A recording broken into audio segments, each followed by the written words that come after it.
Hi, thank you for joining me at Read Aloud EDU.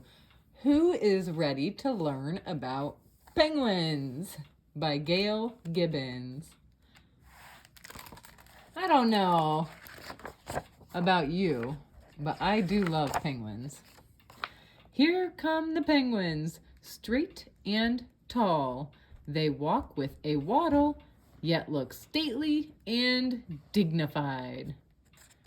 Have you ever waddled like a penguin? Waddle, waddle, waddle. Some kinds of penguins. There are 17 different kinds of penguins. The smallest is the little blue penguin, right here.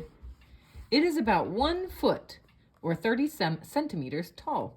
The biggest of all penguins is the emperor penguin. Do you see the biggest one? This one, standing almost 4 feet tall.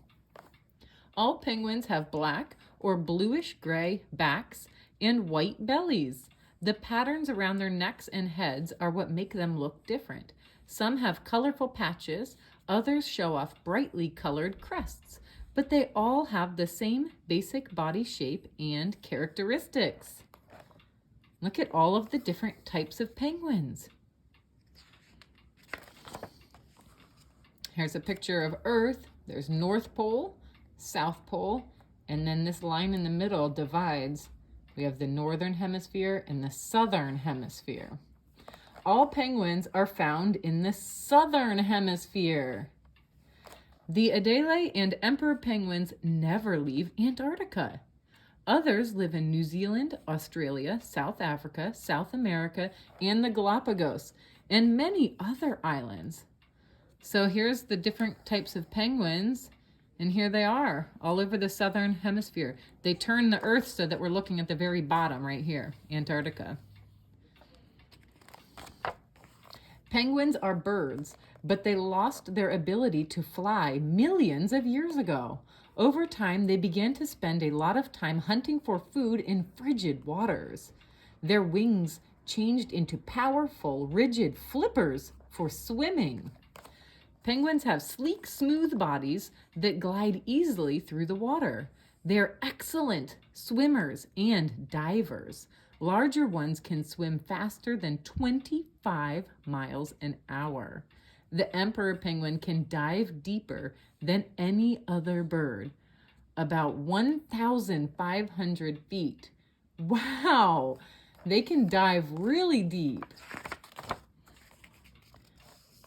Here's a picture of krill. Krill is a small shrimp-like creature. And here we see some other animals: sea lion, fur seal, leopard seal, shark, killer whale. Groups of penguins may stay at sea for weeks at a time. They leap in graceful arcs. See? Where was I? Through the water to grab breaths of air. Penguins feed underwater on krill, fish, and other sea creatures. Their natural enemies are fur and leopard seals, sea lions, sharks, and killer whales. So these are the predators.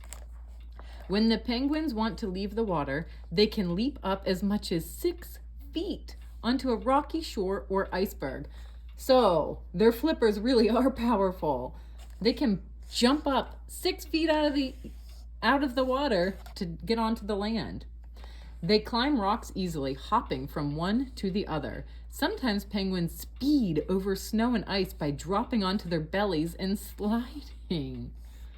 Wow, there's so many cool things about penguins. A penguin's many feathers are small and stiff. They form a warm and waterproof covering in really cold places. Penguins have an extra layer of long, downy feathers underneath. They also have thick layers of fat to keep them warm.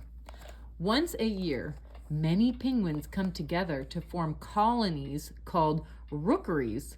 It is time for the penguins to mate and raise their young. At this time, they make loud croaking and trumpeting sounds. Most of the time, penguins are quiet. So this is the time that they get loud when they're in colonies. What a noisy place a rookery is, with all the harsh penguin calls. There could be hundreds, sometimes thousands of penguins in a rookery. They have no trouble finding their mates. While courting, they chase each other. Sometimes they hold their wings away from their bodies and hold their beaks up high, like this one and this one. They're holding their wings and lifting their head up. Usually the same pair mates and raises its young together. So a male and a female come together and they stay together. It is time to build their nests. Some penguins make their nests in burrows or rocky crevices. Others build nests in the open using sticks and grasses. Some arrange small stones in a circle. The two biggest penguins, the emperor penguin and the king penguin, don't build nests. So these ones are building nests, but the emperor and the king don't. Soon after the nest is built, it is egg laying time. Most penguins usually lay 2 eggs. While one parent keeps the eggs warm, incubating them, the other one searches for food. Incubation can last 30 to 60 days depending on the kind of penguin. The penguins fiercely guard the eggs and their nesting territory. So one keeps the eggs warm while the other one hunts for food. And then they bring the food back to feed the one keeping the eggs warm. King penguins and emperor penguins lay only 1 egg. The female quickly passes her egg over to the male. He carries the egg on top of his feet. The egg is kept warm by a flap on his belly called the brood pouch. There it is. The egg's under there. He carefully waddles around short distances without dropping the egg. During incubation time, the female swims out to sea to feed. The male emperor penguins gather together in the cold, dark polar winter. The temperature can get as low as negative 60 degrees Fahrenheit. That is freezing. They protect themselves by huddling close together, constantly moving from the inside to the outside of the group and back to the inside to stay warm. So they take turns moving from the outside to inside. During this time, they don't eat. They fast, living off stored body fat, and can lose up to 45% of their body weight. They're waiting for the females to come back with food. After about 65 days, the egg hatches. The female returns around this time. It is her turn to care for the chick. She tucks it under her brood pouch to keep it warm. Then the male emperor penguin is free to swim out to sea to feed. So I was wrong. I thought that she brought him food. They just take turns. Now it's the male's turn to go out and get food. The chick weighs about 11 ounces and is covered in gray, soft down. Look how cute they are. The mother has food in her belly. When the chick is hungry, the mother throws up or regurgitates a meal for it. Okay, so maybe I was right. The mother brought home food, but it's for the chick. And the daddy went out to get its own food. When the father returns, both parents take turns feeding and keeping the chick warm. The chick grows. When it's about 8 weeks old, it weighs around 4 pounds. Now the chick is too big to stay under its parents' brood pouches. They keep getting cuter. The chicks begin to gather in groups called crochets. I might be saying that wrong. They huddle together to stay warm. When the sun shines, they scurry around, getting stronger and practicing their balance. When a parent returns, it calls with a cry only its chick knows. The chick rushes to its parent. Meal time! The chick is fed one huge meal every few days. It takes time for the parents to make each trip out to sea for food. All penguins are raised in similar ways. When the chicks are 3 to 10 months old, they begin to lose their gray down and grow adult feathers. They are now called fledglings. Look! See, they have all their gray down, but now they're getting older and it's starting to go away. And they got their grown-up adult feathers. They're kind of like teenagers. Off they go to live on their own. They learn to hunt and survive without the help of their parents. In about 4 years, they will return to raise their own young. At one time, the number of penguins was declining. Eggs were harvested and penguins were hunted for their skins. Their fat was boiled down to make oil. Today, penguins are in danger. Sometime oil spills coat their feathers. Overfishing reduces their food supply. They get tangled in fishing nets. Tourists can do harm to colonies of penguins by disturbing them. Now there are laws to help protect them. People work together to help penguins survive in our modern world.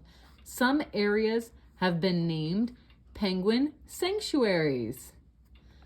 Now we're working hard to protect them and protect their environment. Penguins can be found in zoos and aquariums. People working there care for the penguins in a clean, safe environment. It is fun to watch penguins play. Penguins, penguins! All right, this is the last page of facts. Are you ready? The first penguins lived about 40 million years ago. Prehistoric penguins stood about 6 feet tall. Oh my goodness, they are really tall. King penguins can live to be 20 years old. The largest penguin is the emperor. It can weigh about 90 pounds. The smallest penguin is the little blue or fairy penguin. It weighs about 3 pounds. All right, there are 17 kinds of penguins. The 5 not illustrated earlier in the book are the erect crested penguin, the royal penguin, the Fiordland penguin, the snares crested penguin, and the Peruvian penguin. So we saw all of these guys at the beginning. And these ones. That's all the different types of penguins. Thank you so much for reading. And don't forget, if you want another fun story about penguins, you gotta read Jaunty Gentoo. It's available as well. Don't forget to subscribe and like, and I'll see you guys next time.